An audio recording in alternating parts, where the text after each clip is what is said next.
اعوذ باللہ من الشیطان الرجیم بسم اللہ الرحمن الرحیم۔ ناظرین، جب دین اسلام نیا آیا تھا تو ظاہر سی بات ہے کہ ہمارے سب سے آخری نبی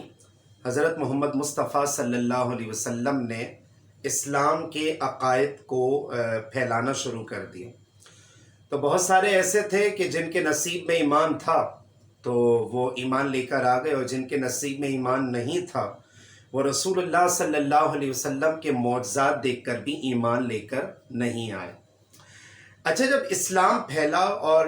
اسلام کی تعلیمات جب معاشرے کے اندر اور سوسائٹی کے اندر پھیلتی چلے گئی تو ہمارے سب سے آخری نبی حضرت محمد مصطفیٰ صلی اللہ علیہ وسلم نے اسلام کا ایک فنڈامنٹل عقیدہ بیان کیا کہ ہمیں مرنے کے بعد دوبارہ سے اٹھایا جانا ہے، اور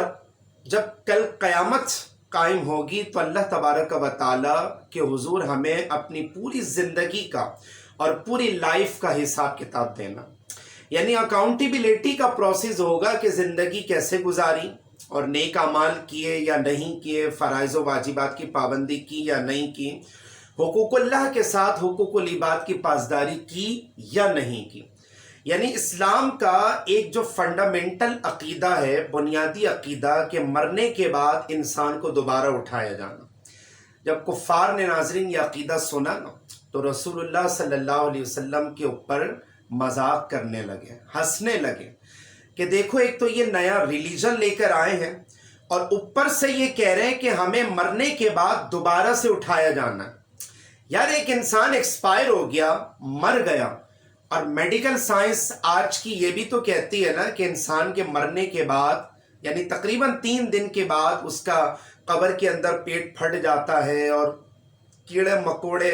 پیدا ہو جاتے ہیں اس کے جسم میں، اور پھر وہ کیڑے مکوڑے اس کا جسم اور اس کا گوشت پوست کھانے لگتے ہیں، اور بالآخر ایک دن ایسا آتا ہے کہ سارا گوشت، ساری چربی اور جتنی بھی چیزیں ہوتی ہیں وہ سب ختم ہو جاتی ہیں، کیڑے کھا کے ختم کر دیتے ہیں، اور آخر میں ناظرین قبر کے اندر اونلی اسٹرکچر ہوتا ہے، ڈھانچہ ہوتا ہے، اور وہ ڈھانچہ بھی آہستہ آہستہ کمزور ہوتا ہے، اس کے جوڑ ٹوٹتے ہیں اور پھر وہ چورا بنتا ہے، اور ایک دن ایسا آتا ہے کہ وہ مٹی میں بالکل مکس ہو جاتا۔ یہ آج کل کی میڈیکل سائنس کہتی ہے۔ لیکن ناظرین، اللہ تبارک و تعالیٰ کے جو نیک بندے ہوتے ہیں نا، اللہ تعالیٰ ان کے جسم کو بھی صحیح سلامت رکھتا ہے اور ان کے کفن کو بھی صحیح سلامت رکھتا ہے۔ تو اب جب رسول اللہ صلی اللہ علیہ وسلم نے اسلام کا یہ بنیادی عقیدہ بیان کیا کہ ہمیں مرنے کے بعد دوبارہ اٹھایا جانا ہے، اور اللہ تبارک و تعالیٰ ہمیں دوبارہ سے زندگی عطا فرمائے گا، اور اپنی پوری لائف، پوری زندگی کا ہمیں حساب کتاب دینا ہے، تو کفار اور مشرکین اس پہ ہنسی مذاق کرنے لگے، مذاق اڑانے لگے۔ اللہ تبارک و تعالیٰ نے سورہ قیامہ کے اندر 3 اور 4 آیت کے اندر فرمایا کہ تم یہ گمان کرتے ہو کہ ہم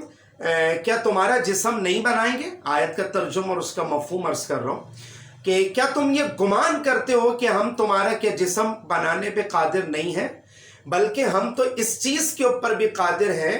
کہ ہم کل قیامت میں تمہارے انگلیوں کے پورے ایز اٹ از وہی بنائیں گے کہ جو تمہارے دنیا میں ہوا کرتے۔ ناظرین، آپ نے ایک بات غور کی ہے کہ اللہ تبارک و تعالیٰ نے بڑی بڑی اگزامپل نہیں دی، بڑی بڑی مثالیں نہیں دی ہے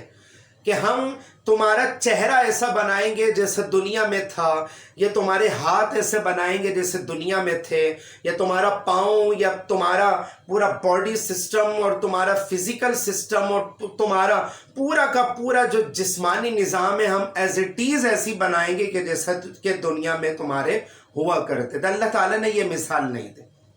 اللہ تعالیٰ نے مثال دی تو انگلیوں کے پوروں کی مثال دی۔ What is a meaning about of انگلیوں کے پورے؟ انگلیوں کے پورے ناظرین کسے بولتے ہیں؟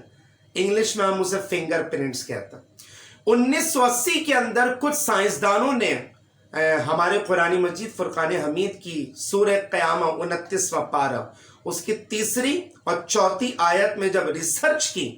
کہ اللہ تبارک و تعالیٰ نے اتنی بڑی بڑی مثالوں کو بیان نہیں کیا، مثال بیان کی تو انگلیوں کے پورے، فنگر پرنٹس، کہ جس کو آج کل کی جدید لینگویج میں کہتے ہیں بائیو میٹرک سسٹم، جی ہاں ناظرین، پہلے کیا ہوتا تھا کہ پہلے جب ہم جیسے کمپنی یا آفس وغیرہ میں جایا کرتے تھے تو رجسٹر میں ہم اپنی اٹینڈنس وغیرہ لگایا کرتے تھے. پھر زمانہ آگے چلا گیا، پھر ترقی ہوتی چلے گئی، پھر ٹیکنالوجی آئی، پھر ایک کارڈ بنا. کارڈ کیا کرتے تھے کہ ایک مشین میں ڈالتے تھے، کارڈ پنچ ہو جایا کرتا تھا اور ہماری اٹینڈنس لگ جایا کرتی تھی.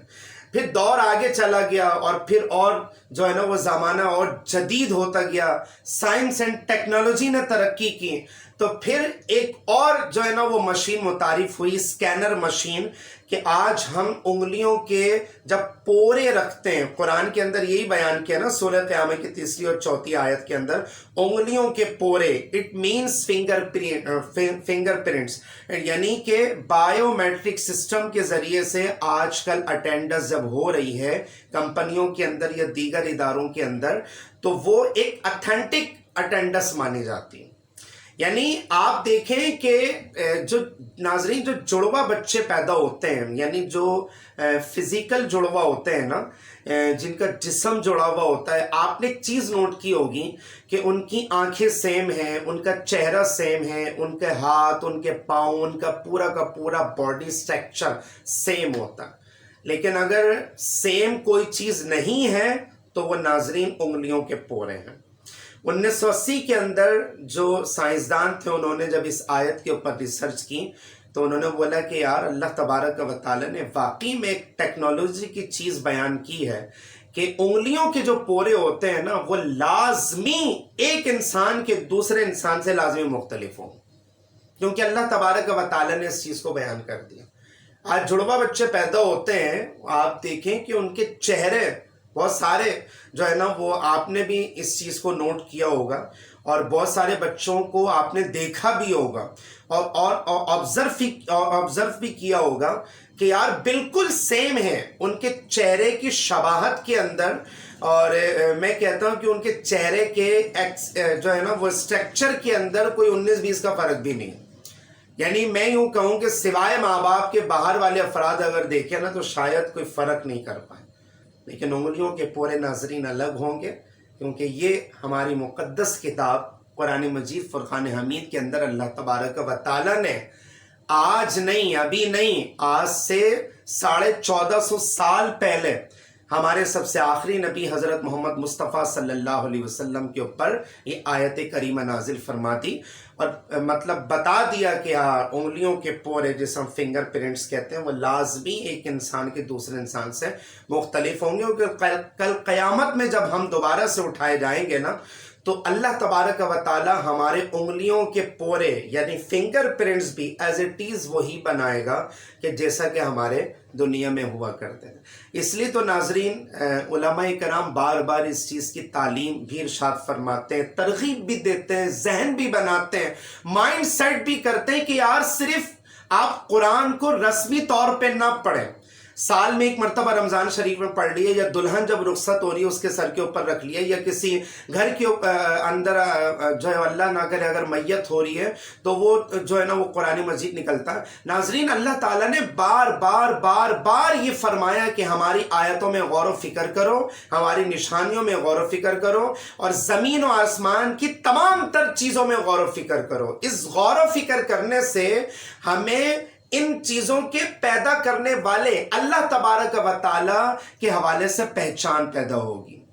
تو ناظرین قرآن مجید کا ترجمہ بھی پڑھیں، تفسیر بھی پڑھیں، اور ہو سکے تو ان چیزوں کے اوپر آپ ریسرچ کریں، کیونکہ ہمارے قرآن کے اندر بہت ساری ایسی راز کی باتیں ابھی بھی موجود ہیں کہ جن کا راز کھلنا بھی باقی ہے. وہ آہستہ آہستہ انشاءاللہ کیونکہ ظاہر سی بات ہے کہ قرآن مجید قیامت تک کے لیے نازل ہو گیا. تو اگر آپ کو میری یہ بات پسند آئی اور بایو میٹرک سسٹم کی جو ٹیکنالوجی میں نے آپ کو قرآن کے ذریعے سے ڈسکور کی ہے، اگر آپ کو میرا یہ آج کا لیکچر پسند آیا تو اسے لائک کریں، شیئر کریں، اور نئے آنے والے ناظرین سے میری بہت ہی مؤدبانہ گزارش ہے کہ آپ فوراً میرے چینل کو سبسکرائب کریں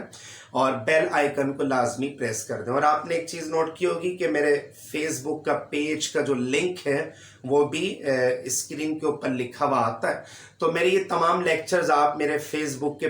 پیج کے اوپر بھی جا کر کے سن سکتے ہیں. وہاں بھی لائک کریں، کمنٹ کریں اور دوسرے لوگوں کو بھی بتائیں کہ وہاں پر بھی لیکچرز اویلیبل ہیں.